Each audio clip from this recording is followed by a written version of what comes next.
Hello, I'm Dr. Tiffany Lai, a gynecologic oncologist at UCLA. Today, I'd like to discuss with you and provide some information about cervical cancer. Cervical cancer affects approximately 300,000 women annually, with about 14,000 new cases every year. Cervical cancer is a cancer that arises from the cells of the cervix, which is the lower part of the uterus or womb.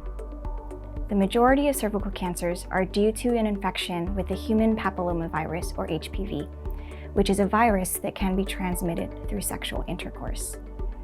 Women who are at higher risk of developing cervical cancer are those who have prolonged exposure to HPV, younger age of sexual activity, multiple sexual partners, smoking, and those who are immunocompromised due to medical conditions such as HIV or immunosuppressive medications following organ transplant. Many women with early cancers do not have any symptoms and are diagnosed following an abnormal pap smear and biopsy.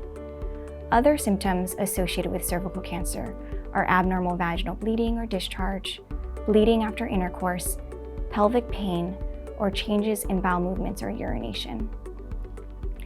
Regular pap smears are important in screening for cervical cancer and cervical dysplasia, which is a precursor of cervical cancer.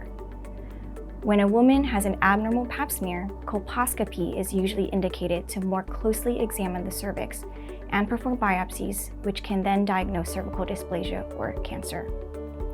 If cervical dysplasia is identified, treatment is recommended to remove the abnormal cells before they progress to cancer.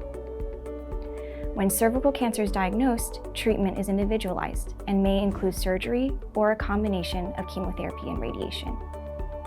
Patients with early-stage cervical cancer that is confined to the cervix are candidates for surgery, which usually entails a hysterectomy or removal of the uterus and cervix, as well as removal of the lymph nodes in the pelvis. A combination of chemotherapy and radiation is generally recommended for women who may not be healthy enough for surgery or who have large tumors or evidence of spread outside of the cervix. Following treatment, women with a history of cervical cancers are monitored closely due to the risk of recurrence. Cervical cancer is a preventable cancer. In addition to getting routine pap smears, HPV vaccination is an important method of cancer prevention and is most effective when given prior to HPV exposure. At UCLA, we strive for a comprehensive and multidisciplinary approach to the prevention, evaluation, and treatment of cervical cancers in order to best individualize care for every single patient. Thank you so much for taking the time to watch this video.